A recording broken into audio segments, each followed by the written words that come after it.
Good evening. I'd like to call the Dover Select Board meeting to order on Tuesday, December 5th at 6:35 p.m. First order of business is public comments. Randy Johnson, Chief Randy Johnson. So, first I'd like to reiterate the other night, I want to thank the board for, a great part of the two, for the three of us as a retirement thing. And a couple of things I wanted to say it there, but I didn't, but so thank you to the board for supporting me as chief for the last 10 years. I think we had a good working relationship. I really appreciate that. I like the mutual respect and went back and forth, even though there may have been times that we disagreed, but I think it was better for the town all the way around.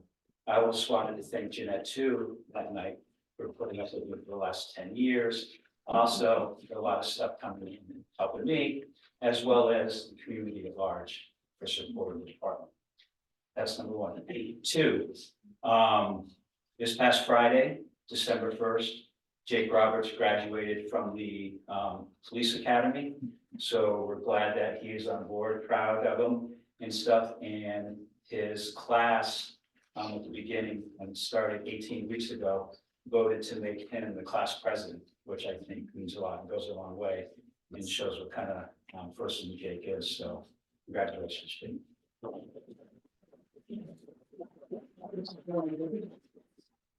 Thank you. That's all I got. Congratulations. Can anybody top that? Anybody want to try? And no other comments? All right. We're gonna move into the police and the swearing in of a new police chief, Mike Arbogast. So I'm gonna read a statement about the select board approving this, and then we'll have the swearing in. So this is the appointment of a police officer.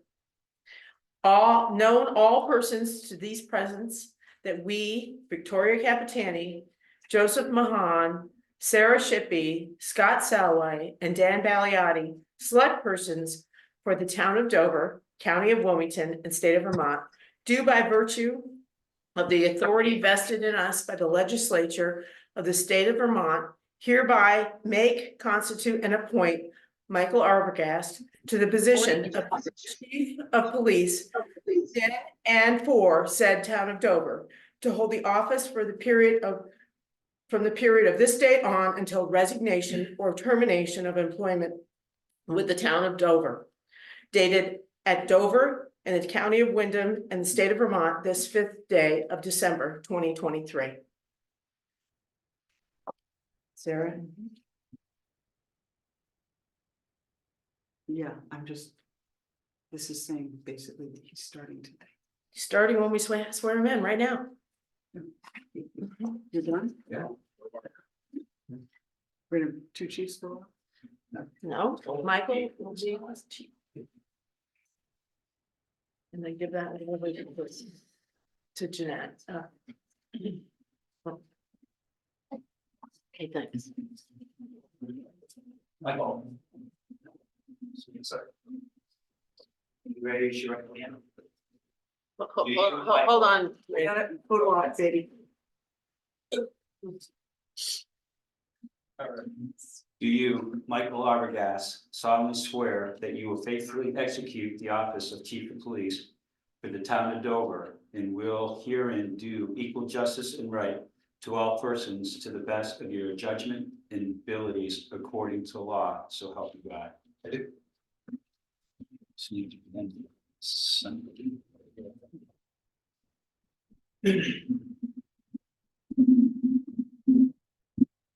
Jeanette will.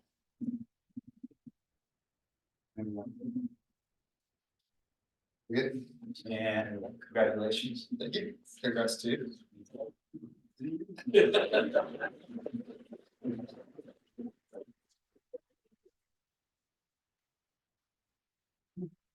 Thank you, Randy. Thank you, Mike.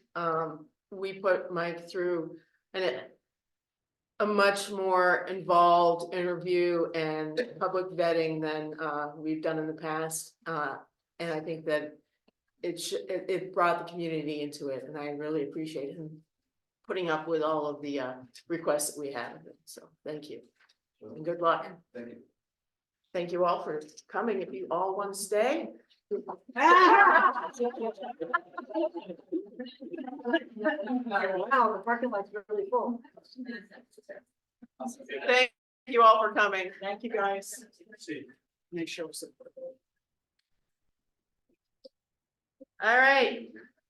Chief Arbogast. Wow, you gotta get out from behind that, Yeah. that thing. Thank you. Oh, the river got left. The next order is opening roads to snowmobile traffic.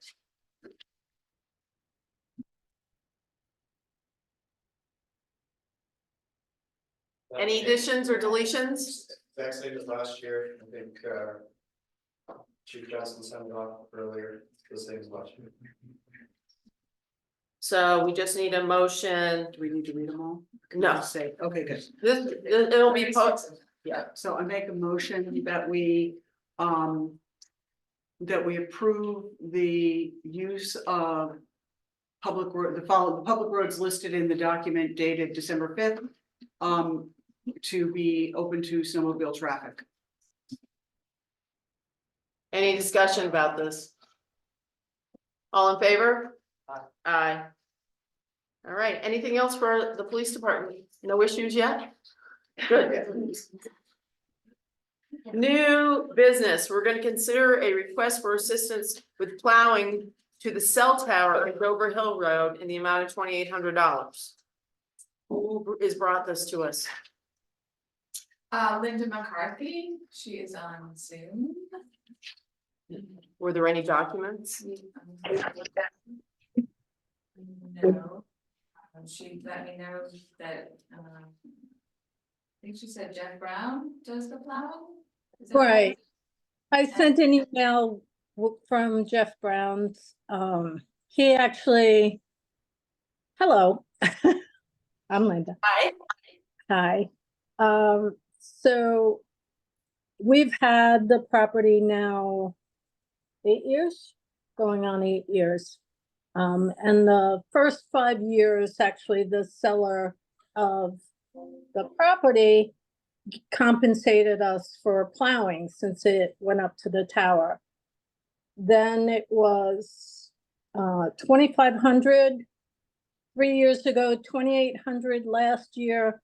This year he wanted like 3,300, and I was like, I went to the tower company, American Tower, and I said, you know, we have to plow a half-mile driveway to get to that tower. You know, you could kind of compensate a little bit here on this bill because it's huge. You know, next year, I hope next winter, we'll be living there full time and we'll be able to do our own plowing. But I got him to go down to 2,800, and American Tower said, no, we'll just send somebody if we need to. But of course, we have to have the road plowed for us to go there.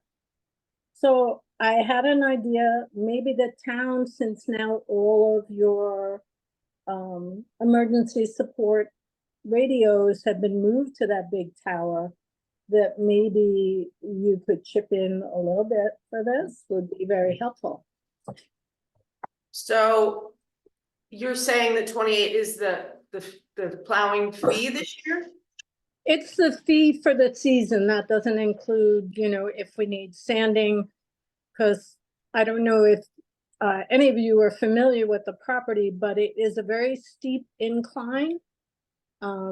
So frequently we have to get it sanded as well, or we've had oil trucks and other trucks like skid off the road there because it ices up so much because it's high up. So just figured it couldn't hurt to ask. Have we run this through our emergency management coordinator, officer? Rich Warren?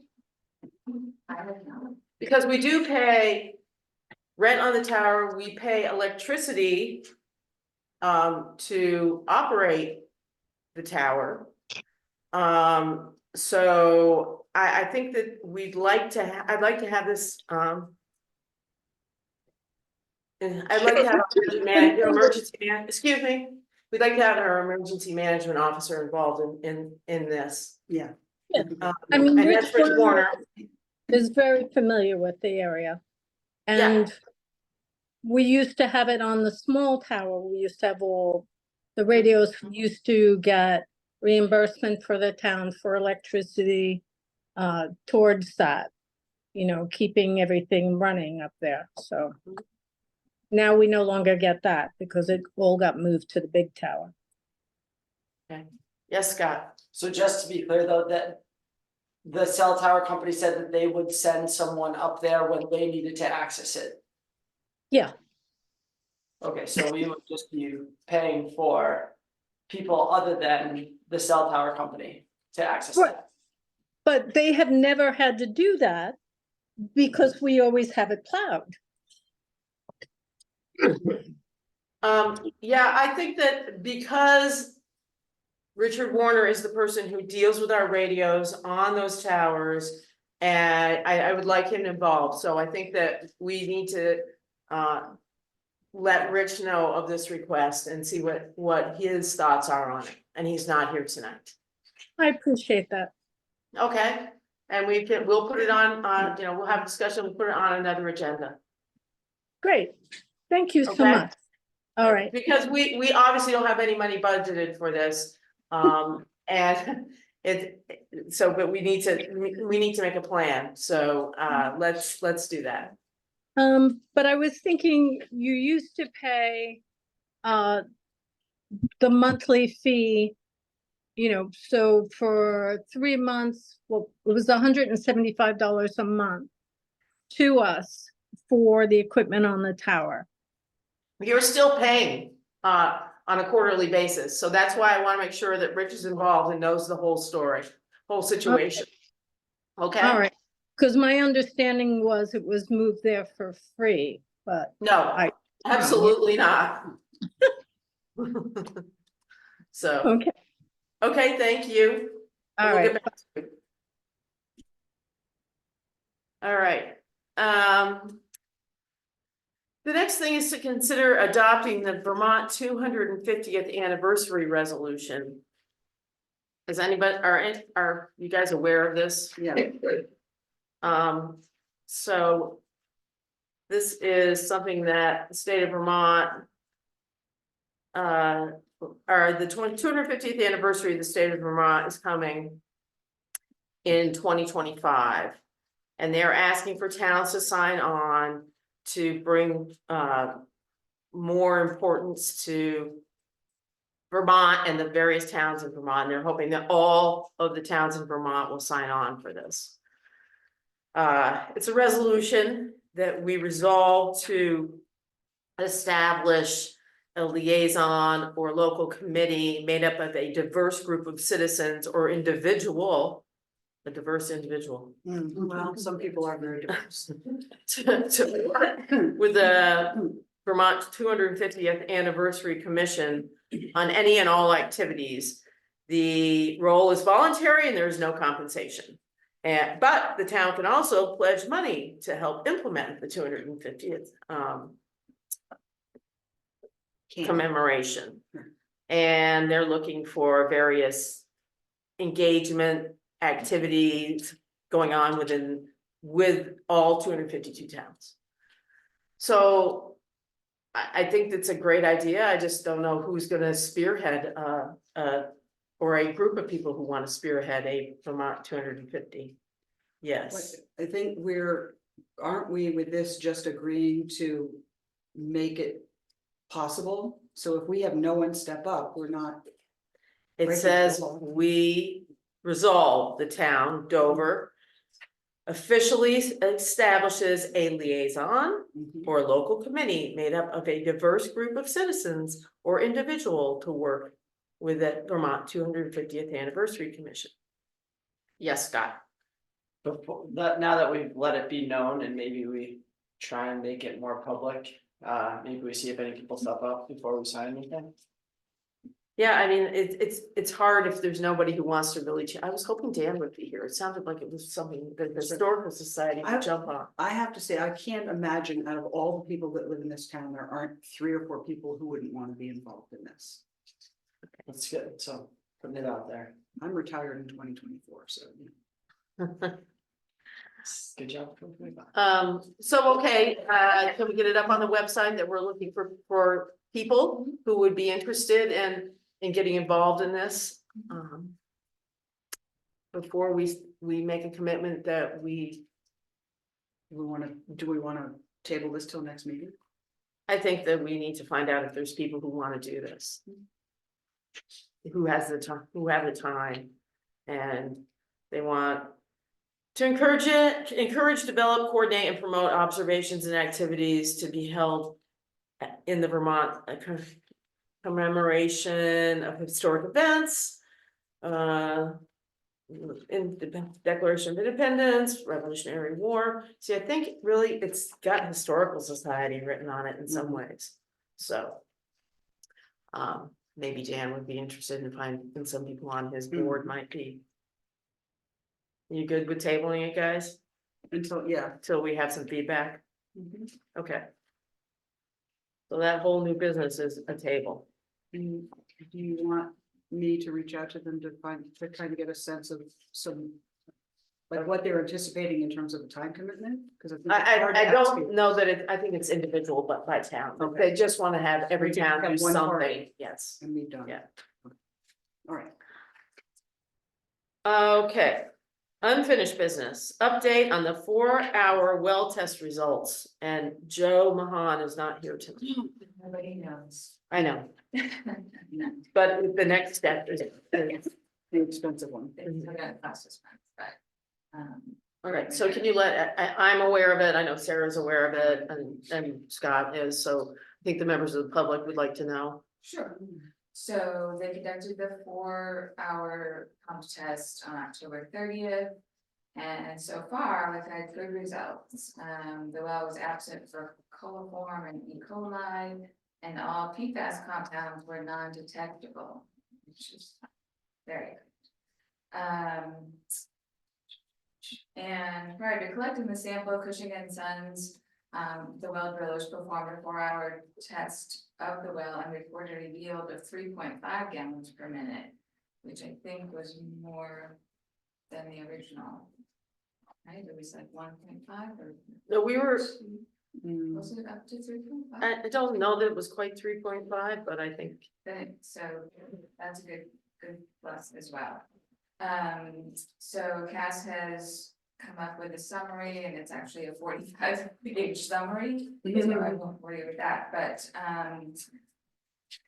the next step is to, Cass has put together an RFP proposal for the 36-hour test, which the state is requiring, which is now the next step that we have to do. So we would need to send this out. They are going to give me some contacts that they have for hydrogeologists who may be able to perform this. But the only drawback is that once we send the RFP, we get responses. Those responses have to go to the state for approval. So he said typically it can take, 6 weeks. Yeah.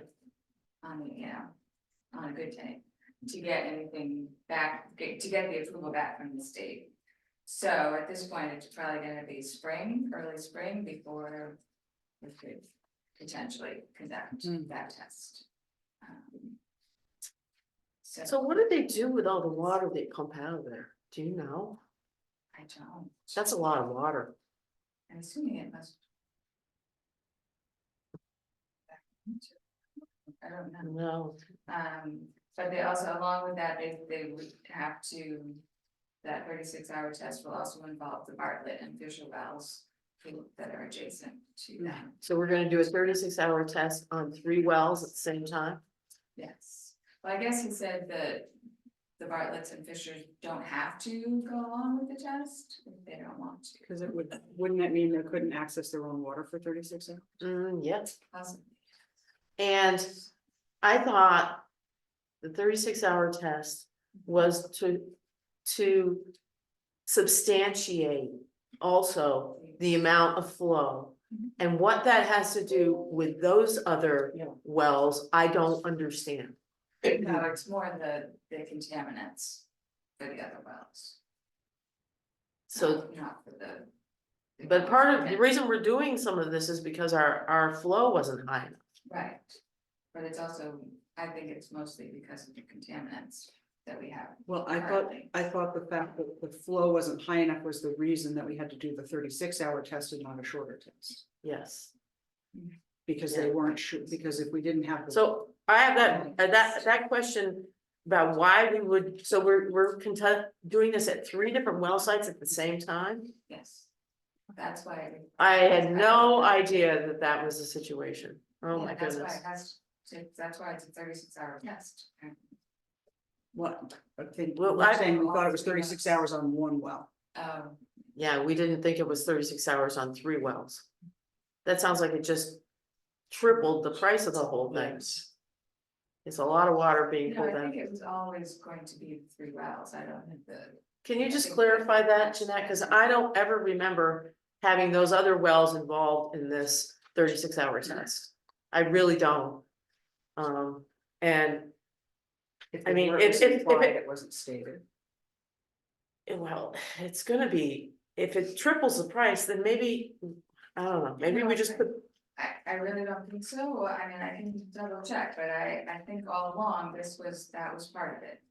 And that the $20,000 estimate was, To cover all the wells. yes, to cover the 36 and have, hours. if they don't wanna go along with it, because they're probably not gonna be able to use their water for 36 hours. Then that's when you said that's where the hydrogeologist will come, he will be able to come up with estimates or come up with some Extrapolate data.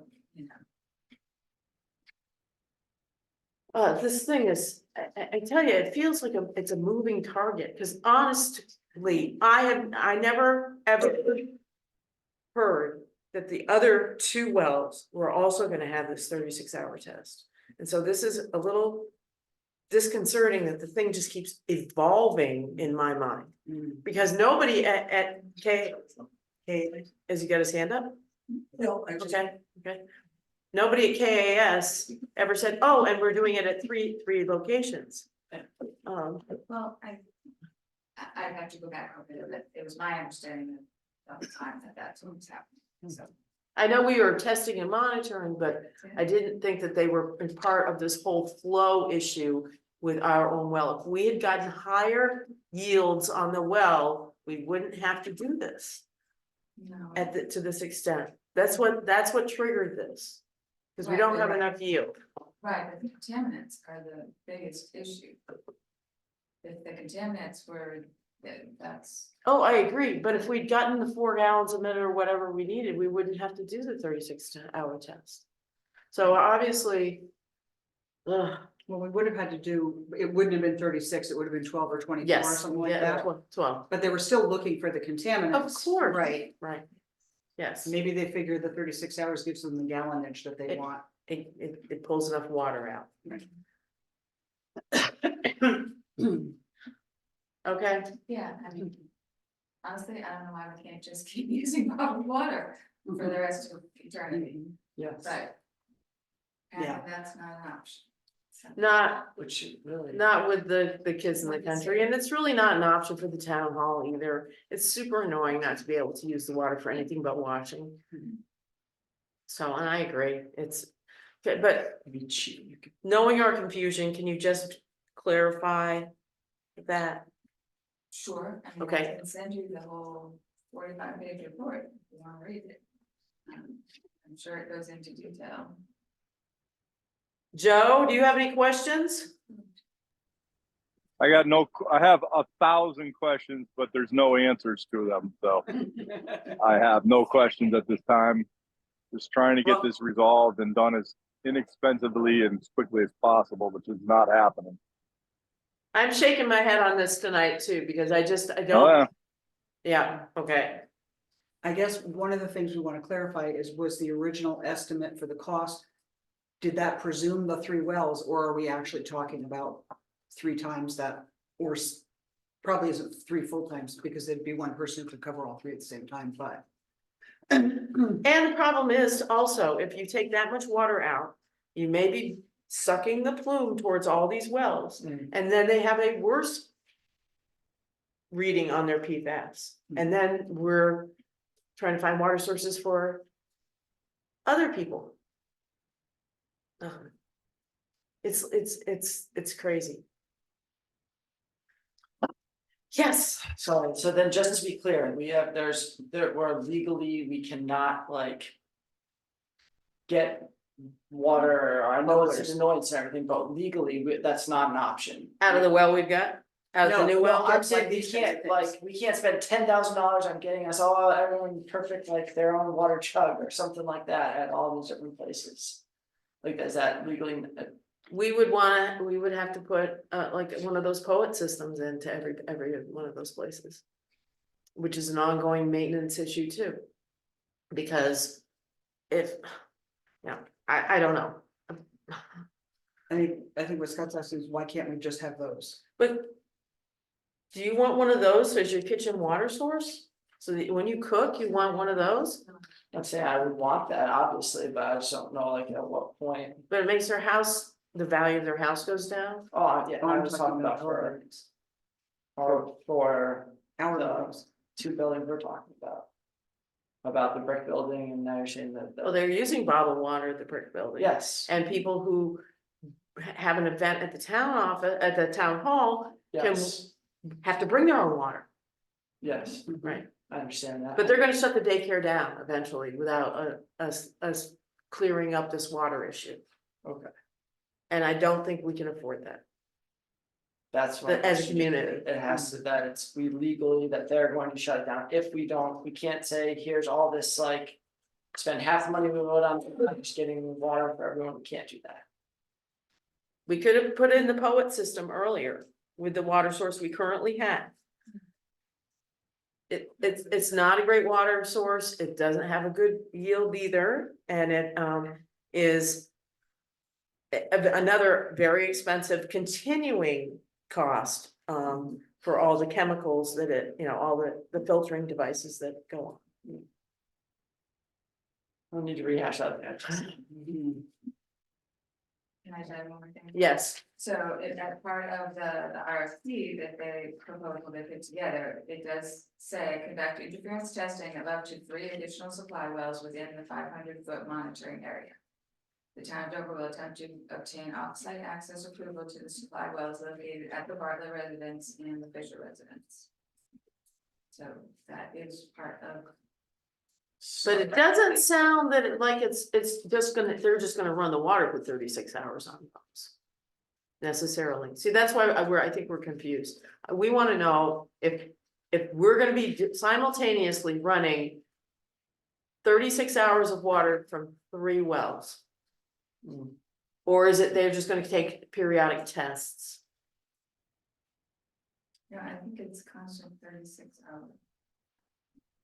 I'm sorry.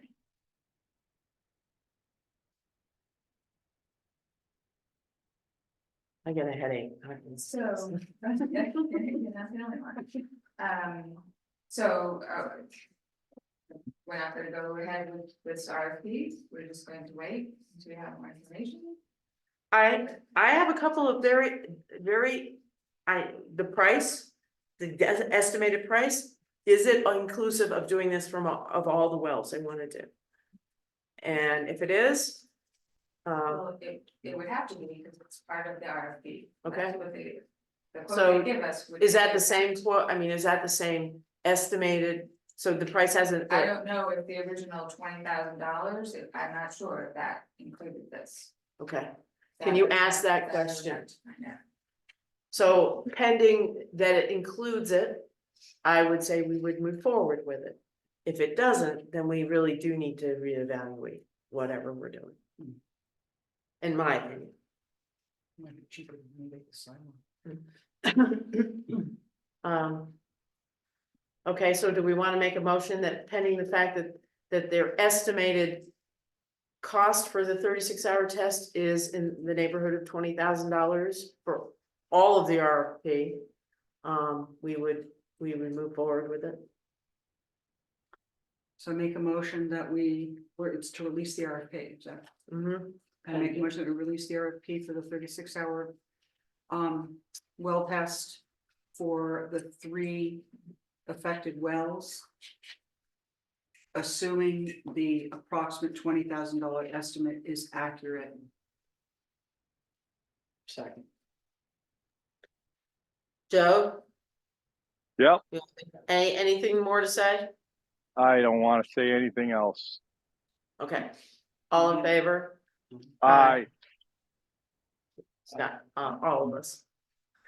Thank you, Jeanette. I do appreciate it. This is a very fun topic. Okay. Consider dates. So we've got the update and we just did the discharge tests. Consider dates for capital budget meeting and overhaul budget review meeting. So.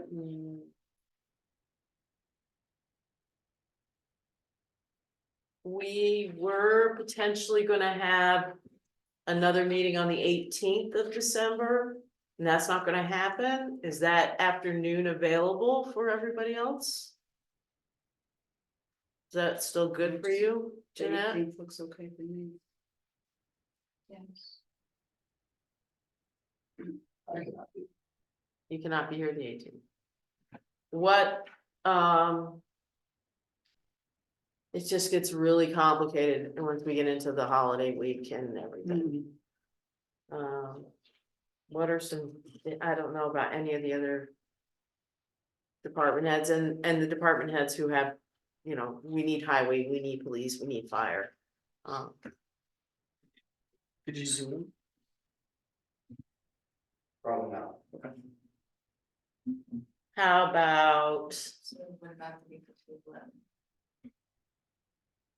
Mike, it sounds like you're out, gone somewhere. The 11th, The week of that. of the 11th to the 18th, sorry, what was that on? Well, I said the week of the 11th, would that be better? That would be better for me. Friday the 15th, are you here then?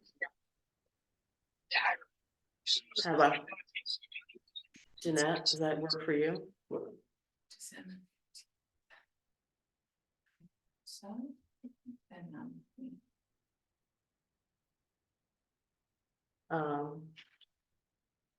Who else? Well, we need to make sure that we can have Travis and Rich here for that as well. For sure. So can we set that Friday the 15th at 1? Does that work? Or 2? It won't be probably quite as long as the first budget meeting. so this would just be for the capital plans and. Capital and general review, everything else, yes.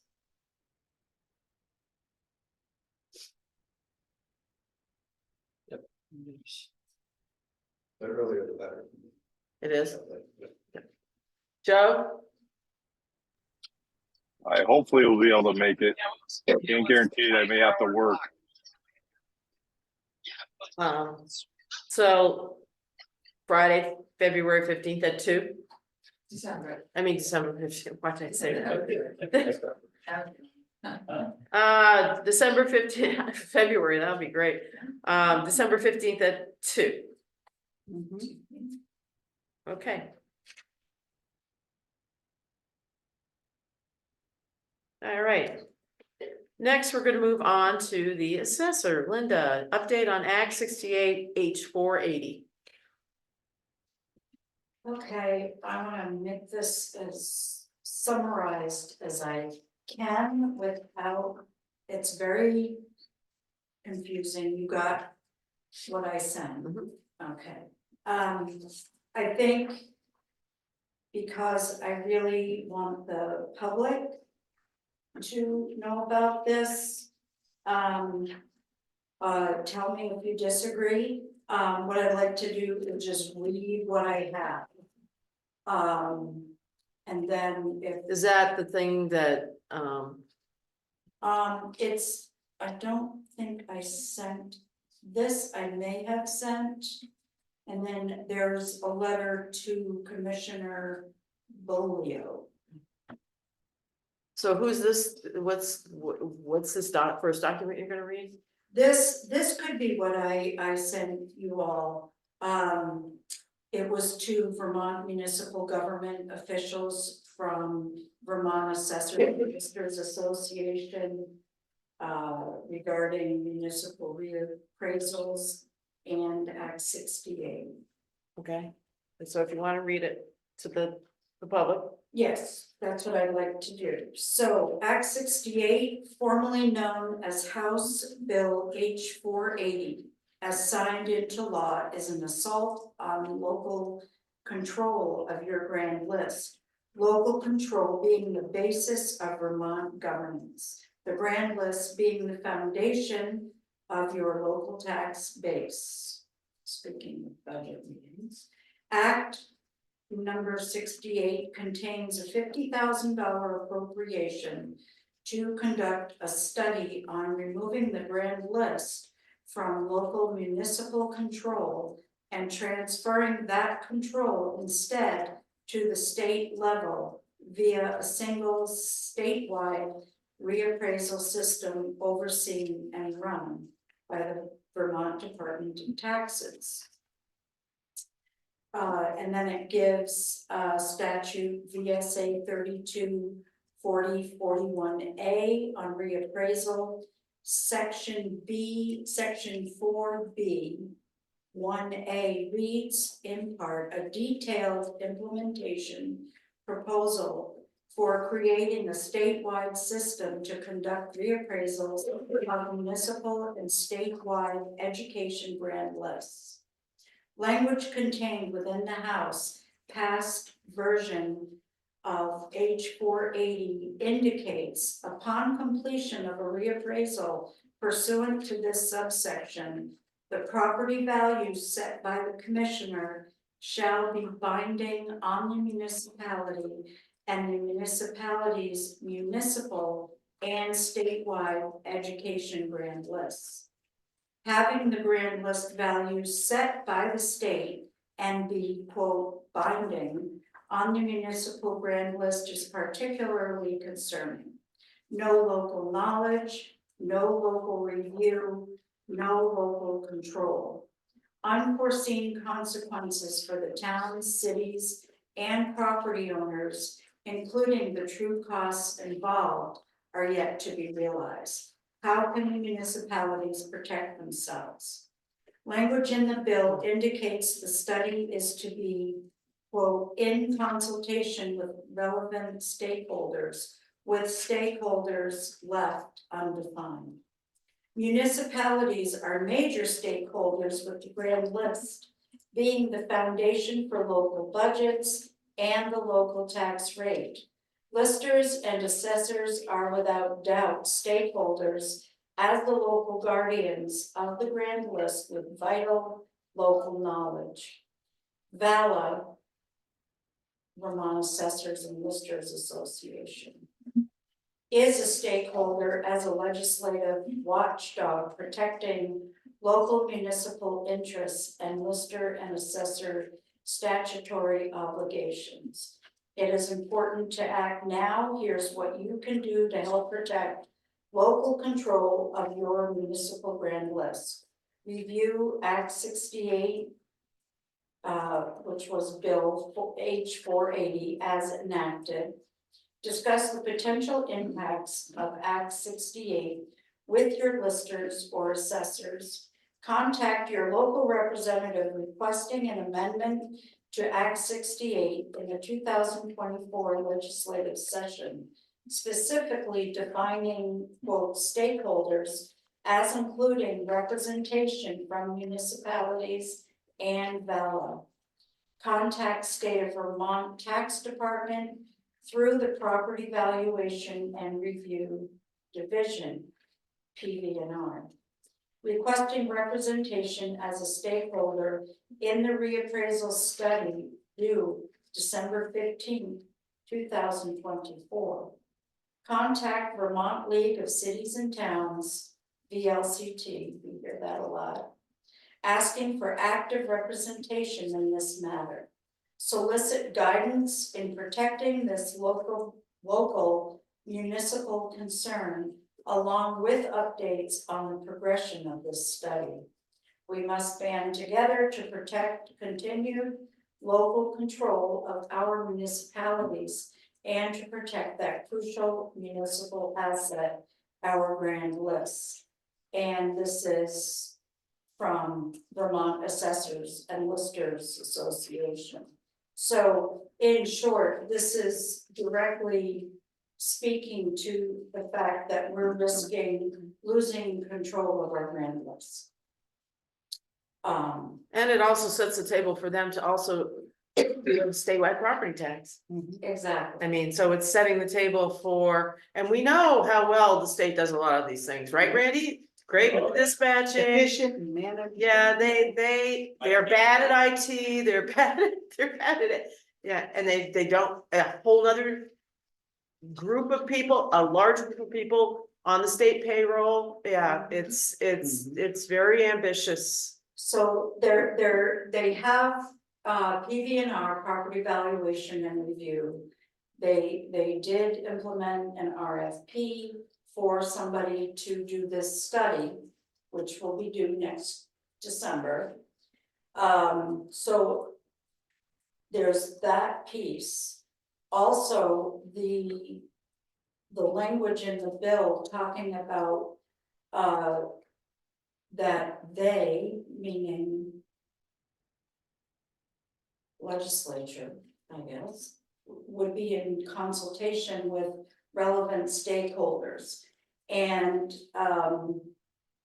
that is one of many pieces that were left very clearly, not clearly, but undefined as to who would that be.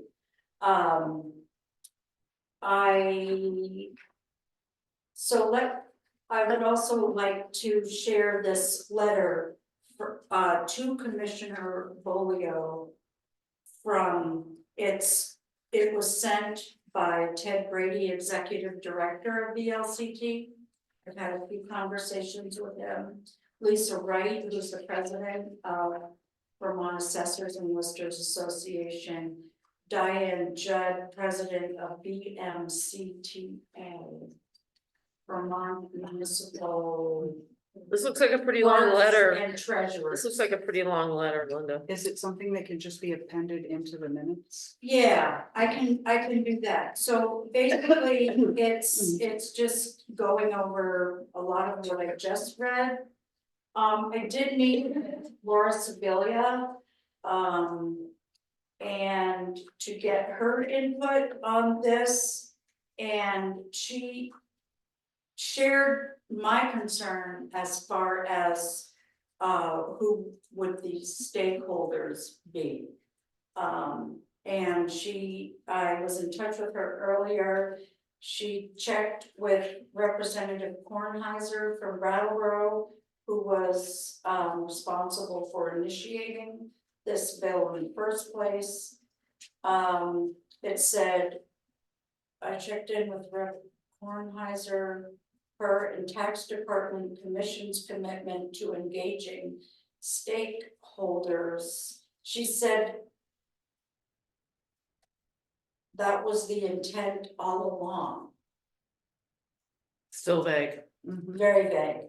And she did say she agreed with me and VLCT that needs to be much more explicit, which I shared with her. And then why doesn't Val send a letter to them asking that question? I think that has been done.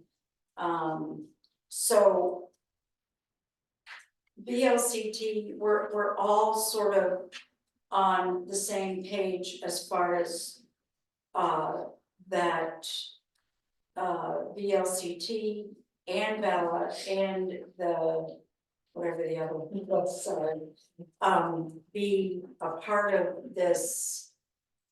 Mhm. So I just feel it's important that property owners know what we're up against, which we don't really know what we're up against because nothing's definitive yet. But I don't want it to come as a shock too, if all of a sudden the headline reads, you know, the state is now in control of your grand list. There's so many more other pieces to this. I would just say if people have questions, to call me in my office and we can set something up to talk about it, or email me your questions, whatever. Yeah, do you have time for that, Melinda? I mean, you're heading into a very busy appraisal I'm situation. getting into that, Mhm. I don't really see there being a lot of questions just because of the confusion.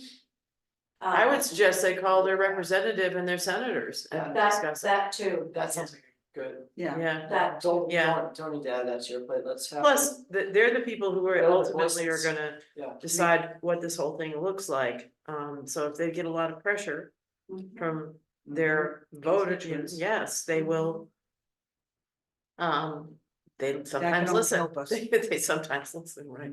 right, Um, in that case, so, yes, Yeah, yes. I am confident with that person, yes, Mhm. but hearing from one of us versus hearing from 30 of us, right, is, right. brings it. Call the representative. Call your state senator. Right. Thank you for getting this out publicly, and it's in the record now, and hopefully people will pay attention to it. Obviously, the governor just said that basically it's gonna be an 18.5% property tax increase. Did you, yeah, I Yeah, see that. too. Yeah, Well, they said, it could we change, Right, but yeah. which is yeah, like, there's a lot more coming down about that also. Okay. So yeah, Thanks, Linda, always interesting. appreciate it. Now we're gonna move on to another great topic, zoning. The introduction to the updated FEMA flood insurance rate, Matt, the firm. I actually like that one. And the flood insurance study, FIS, for Windham County. This project has been going on with FEMA and with the state and with our region for quite a few years.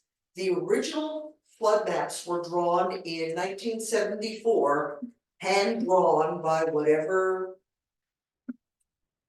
measurements they chose to take, and were updated and digitized. Basically, all of those hand-drawn maps were scanned in 2007, but no actual changes were really done to those maps at that time.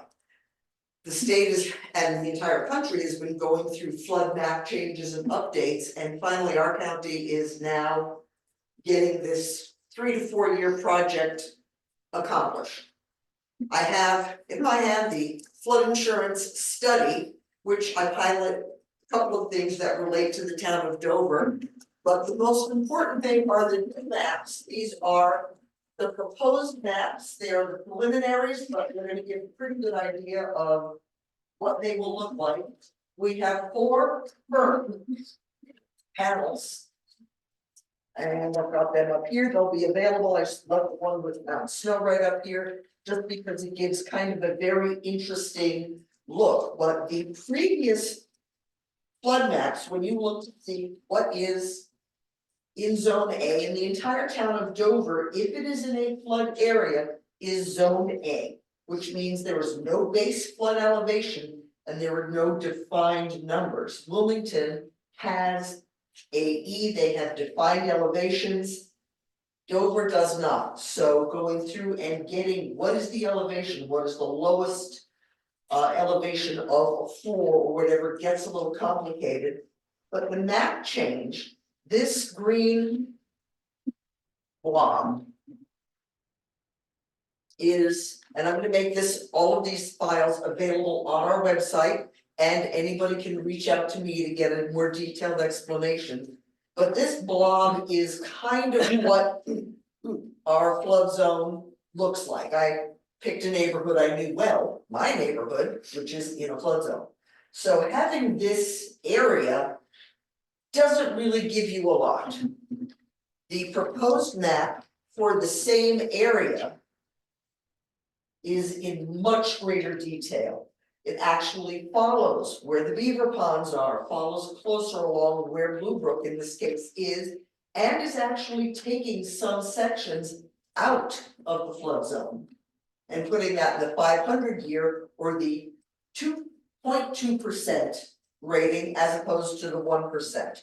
So that can potentially make a difference if you are paying flood insurance.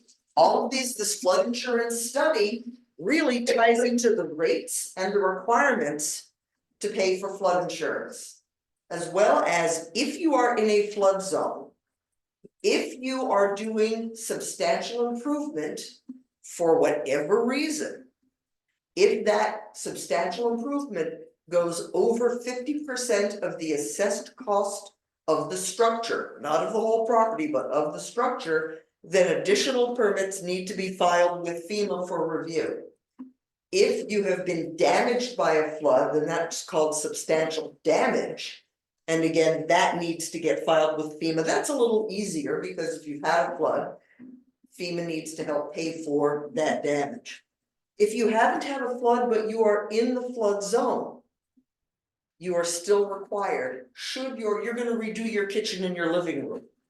Zoning normally would not be permitting that because you're not changing your area of your house, you're playing with your interior. But if this interior renovation is more than 50% of that assessed cost of the house, it requires a permit to go to FEMA. And that would go through me and then up to FEMA, etc.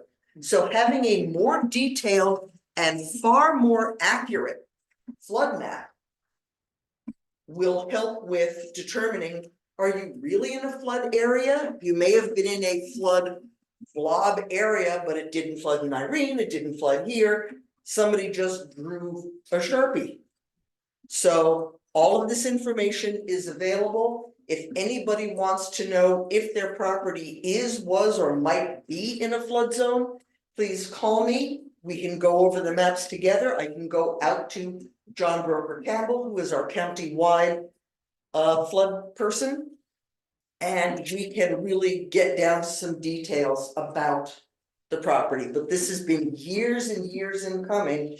And I think having this information available will be a great advantage to all of our homeowners, especially those who are in a flood zone or might be in a flood zone and they don't know. So all of this, I'm going to leave the big maps up here. I can also do, if somebody wants a blow up detail, because it's really hard to see those, I can do a blow up of where their property is in much more detail and provide that to them. Yeah. Did you say that those are gonna be available online or be able to see some of this stuff? All of these flood maps, all of this information is available online through FEMA. I will be providing links to that. And let's say you called me and said, can you look up my house? I'm on Rock River, I'm on Ellis Brook, where am I? We can run a detail of that map, give you more information. These are preliminary. There will be a meeting and some information coming out from the county so that as this gets finalized, the entire town, and it may be a special meeting, it may be at a select board meeting, I don't have a date coming up yet for that. People will be able to ask questions of FEMA as well as John Broker Campbell, our regional floodplain manager, and get additional information. But I think it's going to be very helpful for everybody. All right. Does anybody have any questions at the moment or? Okay. Thanks, Tabby. Now we're going on to economic development. We have a signage application for Chalet 239. Eric.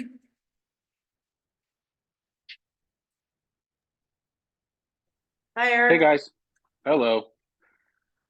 Yeah, standard sign application, Chalet 239, formerly the Snow Creek, up there on Route 100. We're in full support. And I see the permit is attached also. Yep. Anybody have any questions or comments?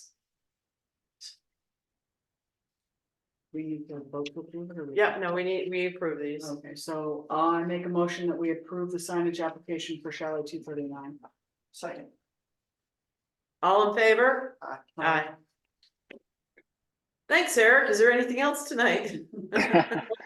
Just a quick note that we'll be in front of you with our budget at the next meeting. We were going to do it tonight, but Shannon is unavailable and would like to be present while we discuss it. So we'll get that on the agenda for the next meeting. Okay, so that's gonna be for the meeting of the 19th. Yes. Okie dokie. Thank Thank you. All right, we need to go into the Board of Liquor Control. I make a motion, we go into the Board of Liquor Control. Second, sorry. All in favor? Aye. We have a first-class license for Matilda LTD, DBA Dots. Hey, Mike, Mike. okay.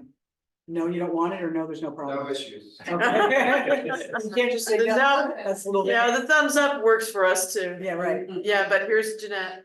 But wait, I had mentioned to both, Mike and Richard. We still have not, we did receive their, seminar certificate, we haven't received their updated fire inspection yet. Or, a check, So it's fee. pending So those. it's pending receipt of those, if you could, the motion. Did you amend your motion? I make I didn't make a motion yet. Oh, I thought, okay, I motion to go in. okay. I make a motion that we approve the first-class license for Matilda LTD DBA Dots, subject to receipt of the documents and payment that are missing. Second. Any other discussion? All in favor? Aye. Make a motion, we come out of the Board of Liquor Control. All in favor? Aye. Thank you, Joe. You We guys next are have- moving so fast, I can't keep up with you. Ah, Yeah. Mhm. we're lightning, baby. Consent agenda, we need to approve the minutes of November 21st and November 29th. Who was here? So, So 29 was the meeting where Scott was on Zoom and Joe arrived at 2:09. Yes. Yeah. 21st, I think anybody was here. Okay. So we can vote on them together. Yep. All right, I make a motion that we approve the minutes of November 21st and November 29th. Second. Any corrections, comments? Oh, no, I'm sorry, Sarah, you were not here on the 21st. Oh, that was my COVID day, sorry. Yes. Okay, so I rescind my motion and I make a motion to approve the minutes of November 21st. Which I will, and I will abstain from the vote. Okay. I move to approve the minutes for November 21st. Second. All in favor? Aye. Aye. Aye. Abstain. And now, And I make a motion, we approve the minutes of November 29th. Second. okay. Anything else on that? All in favor? Aye. Aye. Okay, next we have to approve the warrants of November 25th for $295,545.90. I make a motion that we approve the warrants of November 25th for $295,545.90. Second. Any discussion on the warrants? All in favor? Aye. Aye. FYI, the I'll most abstain important, if I can. Joe is abstaining. FYI, Thank the you. Dover Holiday Craft Fair is this Saturday at December 9th from 9:30 to 3 at the Dover Town Hall. Yes. Be there or be square, right? Lots of fun stuff going on. You can support the Dover School sixth grade is doing a bake sale. We're doing some lunch stuff to benefit East Dover Fire. We're gonna collect pet food donations for the Humane Society. Santa will be there. Crafters, it's amazing, so everybody come on out. Planning Commission meets December 11th at 6:30 PM. Trails and Rec Committee meets December 12th at 6:30 PM also. And then there's open mic on December 13th at 6 PM. There's something going on every night next week, Monday, Saturday, and then Monday, Tuesday, Wednesday. Lots to do. Liaison reports? Nothing? Nothing, Joe? Okay. Just, nope. Okay, so then we are going to need to go into an executive session for police personnel with our new chief, Michael Arbogast. And thank you, Chief Johnson. Thank you, Chief Johnson. Thank you. Who made that motion to go in? I did. Sarah, and second. Jeanette, I'll stop the recording or? Is she gonna, are you, is Jeanette gonna be